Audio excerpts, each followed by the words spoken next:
Summer 1940. Royal Air Force Hornchurch Airfield, Essex. Two identical Supermarine Spitfires sit on the concrete apron. Same Merlin engine, same 8-gun armament, same pilots strapped into the cockpit. Squadron leader Desmond Cook throttles up the first aircraft. Takeoff run, 320 yards. Climb to 20,000 FT in 11 minutes, 8 seconds. Service ceiling where the air thins and engines struggle, 32,000 down staff. 20 minutes later, Cook climbs into the second Spitfire. Identical airframe, identical engine, but a different propeller. Takeoff run, 225 yards. Climb to 20,000 FT in 7 minutes, 42 seconds. Service ceiling, 39,000 FT. The same plane, the same engine, the same war hanging in the balance. The only difference between victory and defeat in the Battle of Britain rested on 3 spinning aluminum blades. Propellers that aviation experts across America had dismissed as impossibly complex. Frank Caldwell's impossible propeller design, the one that would make US bombers fly 100 mph faster, had just shown its worth over the English countryside. But the story of how one stubborn engineer's numbers beat an entire industry's assumptions begins 8 years earlier in a factory where everyone said his idea would never work. Frank Walker Caldwell stood in the oil-stained test facility of Hamilton Standard Propeller Corporation, East Hartford, Connecticut, on a gray February morning in 1932. At 43, the MIT-trained mechanical engineer had the methodical demeanor of a man who trusted numbers over opinions. Wire-rimmed glasses perched precisely on his nose, a clipboard always close by. Behind him, mounted on a test stand that vibrated with mechanical fury, spun a gleaming metal propeller unlike anything in aviation. 3 aluminum blades that could change their angle while rotating at 2,400 revolutions per minute. The phone call that would change everything had come 3 days earlier from Boeing Field in Seattle. The Boeing Model 247, America's revolutionary new airliner, was stranded at Denver Municipal Airport like a thoroughbred limping on broken legs. At an altitude of 5,280 feet, the twin-engine marvel that was supposed to fly passengers across the country in record time struggled to climb over the Rocky Mountains. 2 fixed wooden propeller blades, each optimized for a single flight condition, rendered the aircraft nearly useless in any other. Pan American Airways President Juan Trippe had delivered an ultimatum to Boeing that morning. Fix it, or we're buying Douglas. The stakes couldn't have been higher. United Airlines had 25 Model 247s on order. TWA wanted 30. But none of that mattered if the most advanced airliner in the world couldn't clear a mountain range. Caldwell had heard this before. Across America's aviation community, the conventional wisdom flowed like gospel. Variable pitch propellers were a solution looking for a problem. Too heavy for the performance gains, too complex for reliable operation. Too many precision-machined moving parts operating in hostile environments where oil froze at altitude and vibration destroyed delicate mechanisms.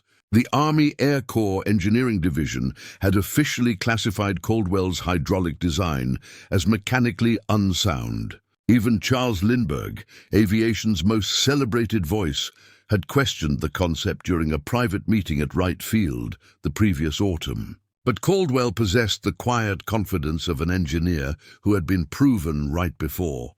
As the government's chief propeller engineer from 1917 to 1928, he had watched aviation experts resist metal propellers because wood was lighter, and ground-adjustable props because of unnecessary complexity. Each time, his data had demolished their assumptions. Each time, the industry had eventually followed where his numbers led. This time felt different. This time, careers and companies were on the line. Hamilton Standard had invested everything in Caldwell's revolutionary design, 800 jobs in East Hartford, plus manufacturing contracts that stretched from Connecticut to California. The company that had built propellers for Lindbergh's Spirit of St. Louis might not survive if Caldwell's calculations were wrong. His own reputation, built over 25 years of propeller development, rested on 3 spinning blades and a hydraulic governor system that used engine oil pressure to automatically adjust blade angles based on flight conditions. The engineering was elegant in its simplicity. During takeoff and climb, when maximum power was essential, the propeller automatically shifted to fine pitch, like a car's low gear, allowing the engine to spin faster and generate more thrust. At cruising altitude, the system shifted to coarse pitch for maximum speed and fuel efficiency. If an engine failed, the propeller could feather its blades parallel to the airflow, eliminating drag that would otherwise pull the aircraft into a fatal spiral. The numbers spoke with mathematical certainty. Caldwell's wind tunnel tests at MIT had proven that constant-speed propellers could increase climb rate by 40%, extend service ceiling by 7,000 FO, and improve fuel efficiency by 15% across all flight regimes. But numbers meant nothing if the aviation industry refused to believe them. The breakthrough came on February 15, 1933, when United Airlines President Pat Patterson gave Hamilton Standard one final chance. One test flight with their impossible propeller installed on a Boeing 247. Test pilot Eddie Allen, a former Navy aviator with ice water in his veins, would put Caldwell's theory to the ultimate test over the same Rocky Mountain terrain that had grounded identical aircraft 2 weeks earlier. Allen climbed steadily past 6,000 ft, the altitude that had grounded the fixed-pitch 247, then 8,000, 10,000 ft, and finally crossing the Continental Divide as if it were a mere speed bump on a country road. The constant-speed propeller adjusted automatically to each altitude change, maintaining optimal engine RPM while maximizing thrust. Where the fixed-pitch aircraft had struggled to reach 6,000 ft over Denver, the modified 247 reached a service ceiling of 20,700 m. The improvement in cruise speed was equally remarkable, 15 MPH faster at all altitudes, with 12% better fuel efficiency at standard cruise power settings. Patterson received the test results by telegram that evening. Constant speed propeller exceeds all performance claims. Recommend immediate adoption for entire United Fleet.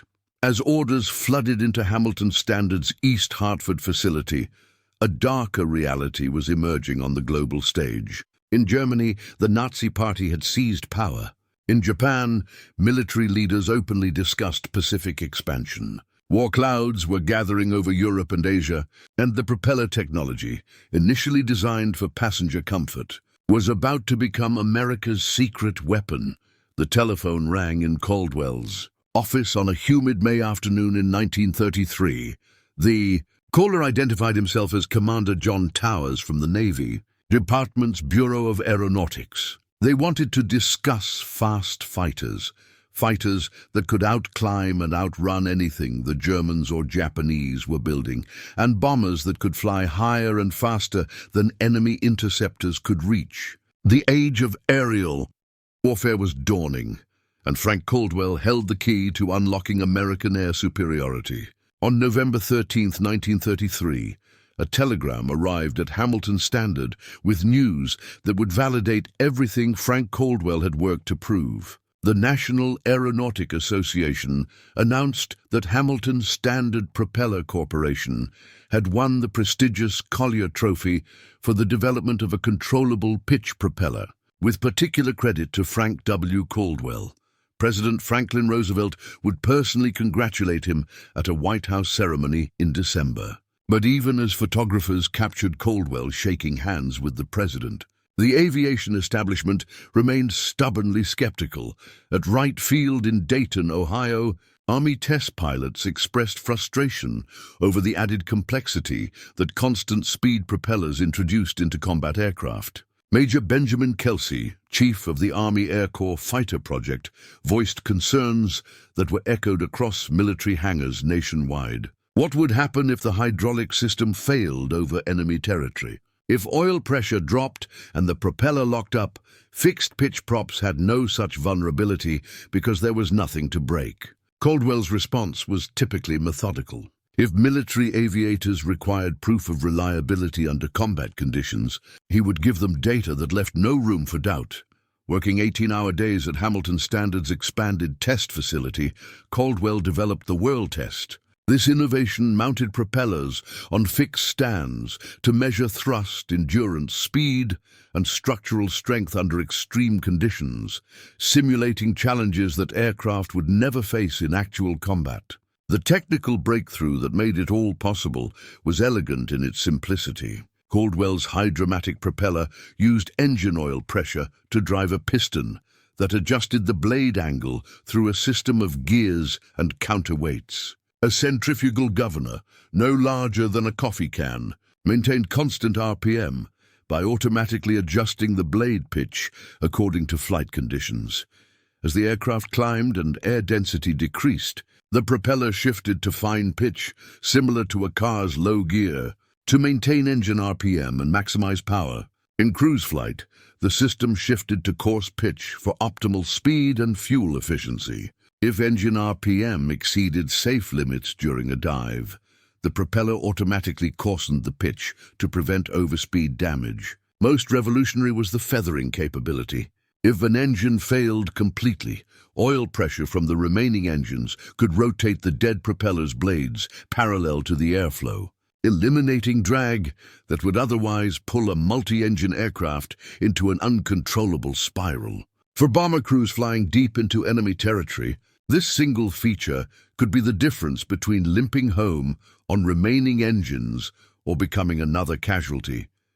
The performance improvements were undeniable when translated into combat capability. A P-51 Mustang, equipped with Caldwell's constant-speed propeller versus the same aircraft with fixed-pitch blades, showed dramatic improvements across every flight regime. Takeoff distance was reduced by 30%, allowing fighters to scramble from shorter airfields closer to the front lines. Rate of climb increased by 40%, reducing the time needed to reach intercept altitude. Service ceiling increased by 7,000 ft, giving American fighters altitude superiority over enemy aircraft. Combat range was extended by 200 miles, and fuel efficiency improved by 15%. Across all power settings. But numbers on test reports meant nothing if the propellers failed when pilots needed them most. Caldwell's obsession with reliability drove him to test every component beyond its design limits. Propeller blades were subjected to extreme stresses to ensure that they could withstand the harshest combat conditions. The stress tests pushed to loads 50% higher than the maximum combat stress. Hydraulic governors were operated continuously for 500 hours, enduring temperature extremes from 40 degrees below zero to 160 degrees F.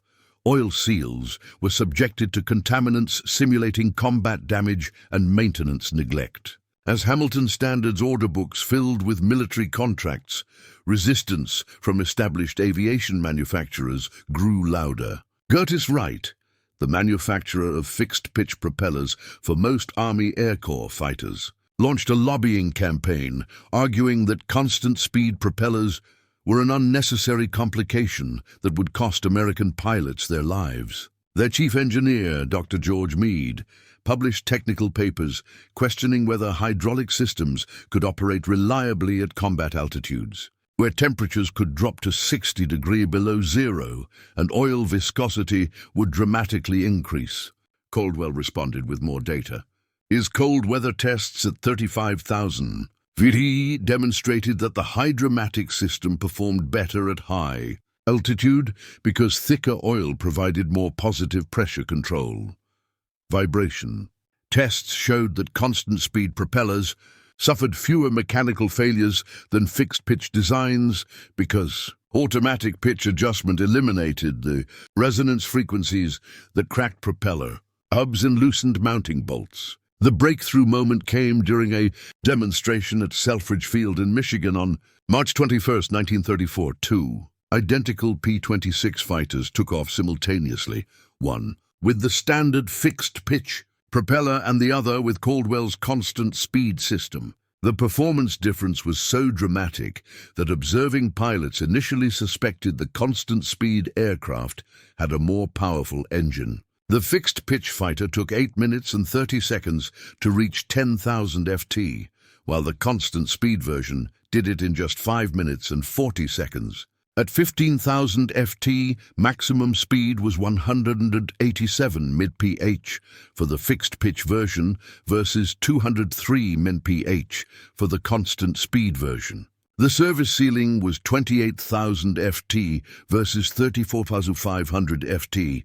Lieutenant Colonel Carl Spaatz, who would later command all American strategic air forces in Europe, filed a report that evening recommending the immediate adoption of constant-speed propellers for all Army Air Corps fighters and bombers. The performance advantage, he wrote, is so significant that it represents a fundamental shift in combat capability. Any air force equipped with constant-speed propellers will possess decisive superiority over opponents using fixed-pitch systems.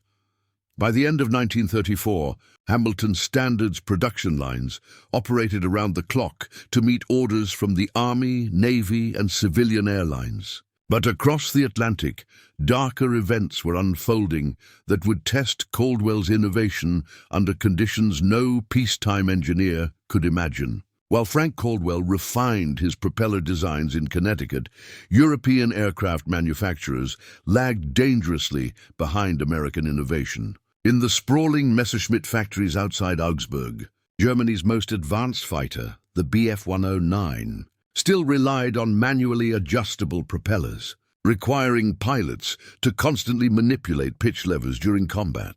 British Supermarine Spitfires and Hawker Hurricanes used primitive two-position propellers, offering only coarse pitch for high-speed flight or fine pitch for climbing, with no intermediate settings or automatic adjustment capability.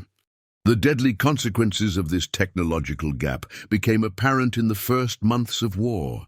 RAF combat reports from September 1939 painted a grim picture that kept Air Ministry officials awake at night. German Bf-109s consistently outclimbed British fighters above 15,000 ft, where manually adjusted propellers gave Luftwaffe pilots a crucial advantage. RAF bomber crews reported aborting missions when their aircraft couldn't reach sufficient altitude to clear the Alps or avoid German interceptors. Fighter command pilots lost precious seconds during climbs to intercept altitude, seconds that often made the difference between engaging enemy bombers before they reached their targets or watching helplessly as German formations disappeared into cloud cover air. Marshal Hugh Dowding, the methodical Scotsman who commanded Fighter Command, privately worried that Britain's fighters were technologically outmatched in the coming battle for air superiority. Intelligence reports from France described German pilots who could optimize their aircraft's performance throughout an engagement, while RAF pilots struggled with manual pitch controls that demanded constant attention during the precise moments when focus should remain on enemy aircraft. At the 1938 Society of Automotive Engineers conference in Detroit, Caldwell presented data that should have alarmed every military aviation expert in attendance. His comparison of constant speed versus fixed-pitch performance using identical engines revealed numbers that bordered on revolutionary. Static thrust, the power available for takeoff and initial climb, was 40% higher with automatic pitch control. Climb rate below 10,000 ft increased by 35%. Fuel consumption at cruise altitude dropped by 15%. Most significantly, combat ceiling increased by more than 6,000 ft, giving properly equipped fighters a decisive altitude advantage. Yet, European aviation engineers dismissed these figures as theoretical advantages, with practical disadvantages that would prove fatal in combat conditions.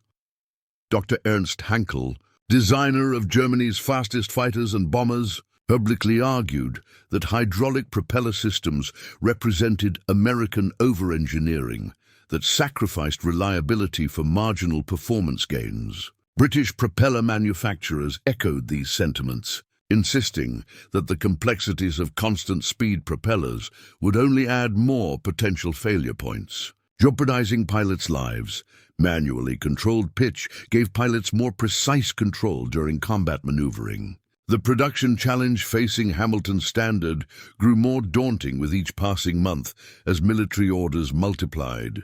Each constant-speed propeller required 47 precision machine components, with tolerances measured in thousandths of an inch, and assembly procedures demanded skilled craftsmen working with specialized tools. The company's East Hartford factory expanded to operate 3 shifts, 7 days a week. However, demand consistently exceeded capacity as the Army Air Corps, Navy, and Allied purchasing commissions competed for limited production.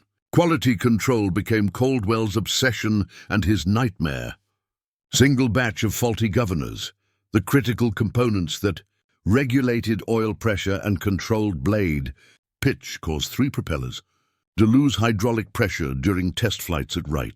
The failures occurred during simulated combat maneuvers, exactly the conditions where reliability was most crucial. Army Air Corps procurement officers threatened to cancel pending orders worth $12 million.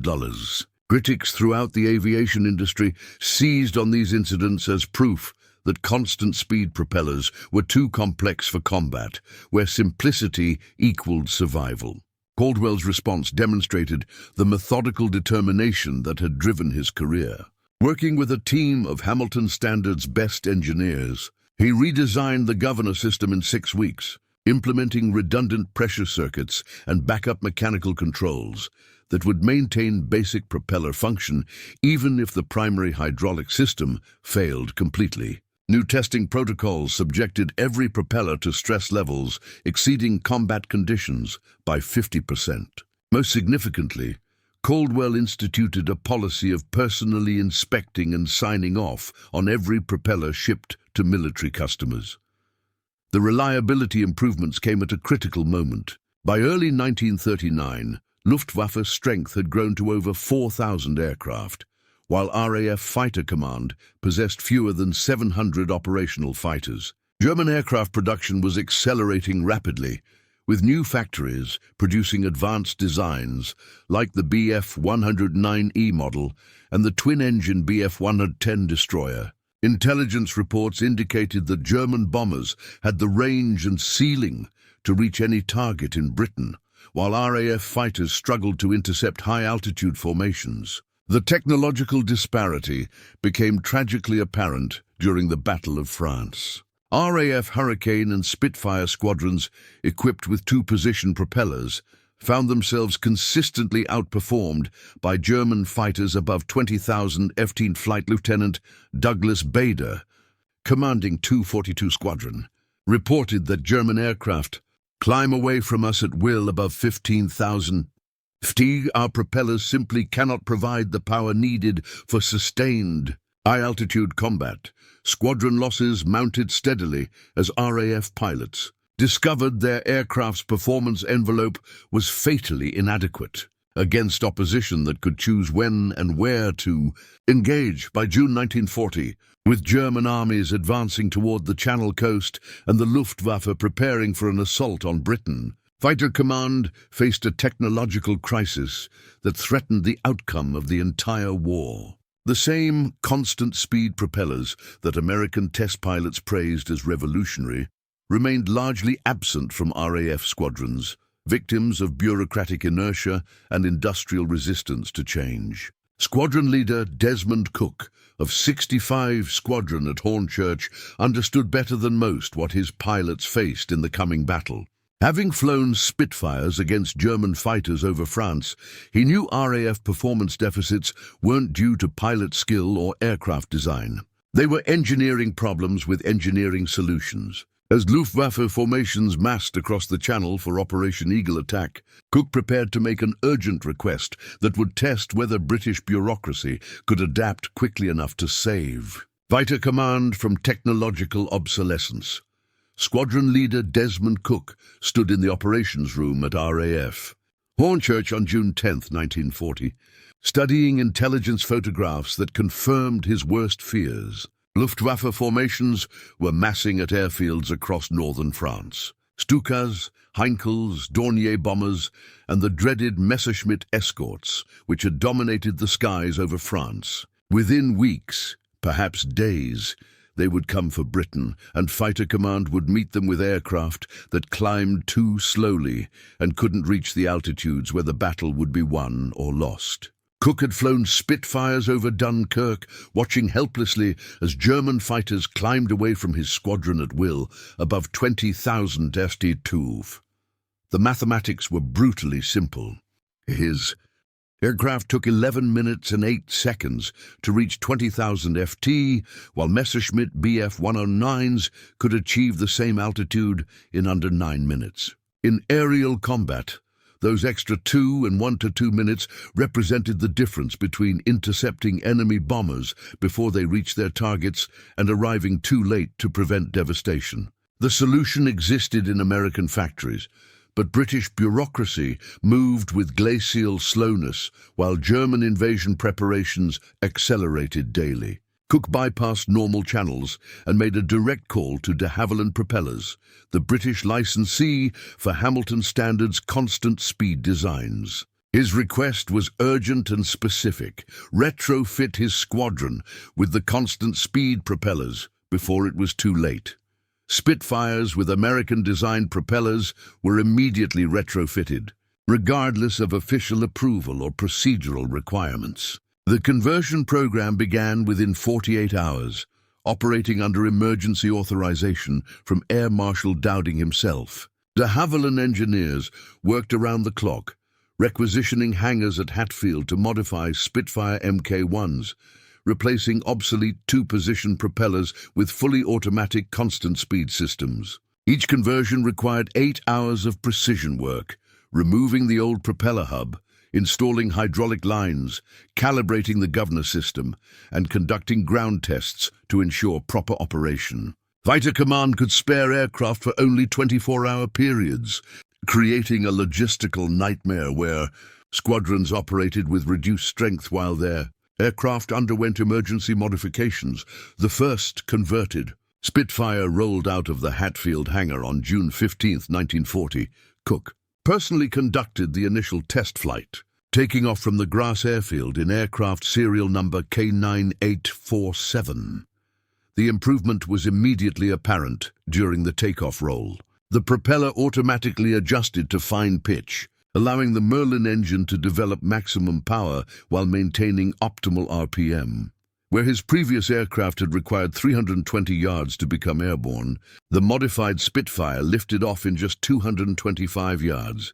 But the real revelation came during the climb test. Cook throttled to maximum continuous power and began his ascent toward 20,000 Ft, the altitude where Fighter Command expected to engage German bomber formations. The constant speed propeller adjusted continuously as air density decreased, maintaining engine RPM while automatically optimizing blade angle for maximum thrust. At 5,000 Ft, 10,000 Ft, and 15,000 Ft, the Spitfire climbed with a power and authority Cook had never experienced in 3 years of flying the type. At 20,000 Ft, Cook reached 7 minutes and 42 seconds, nearly 4 minutes faster than his previous best time in an identical aircraft. He continued climbing, watching his altimeter register heights that would have been impossible with the old propeller. 35,000 Ft, 37,000 Ft, finally at 39,000 Ft, where the air was so thin that his breath frosted inside the cockpit despite summer temperatures at ground level. The Spitfire reached its performance ceiling. The tactical implications were staggering. Fighter Command had been planning defensive tactics based on aircraft that struggled to reach 32,000 Ft and required over 11 minutes to climb to intercept altitude. Suddenly, RAF fighters could operate 7,000 Ft higher and reach fighting altitude in 2/3 of the time. German bomber formations flying at 25,000 Ft, previously safe from effective interception, now faced Spitfires attacking from above with an energy advantage. Cook landed at Hornchurch and immediately telephoned Fighter Command headquarters. His report was urgent. The Spitfire is now an airplane. He requested the immediate conversion of the entire squadron. Within 72 hours, all 12 operational Spitfires of 65 Squadron had been retrofitted with constant speed propellers. The pilots' reactions ranged from amazement to disbelief as they discovered aircraft performance they had never imagined possible. Flight Lieutenant Brian Lane, a veteran of the French campaign, described the transformation in his combat diary. "It's as if someone replaced our engines with twice the power. We can climb with the 109s now. Match them altitude for altitude.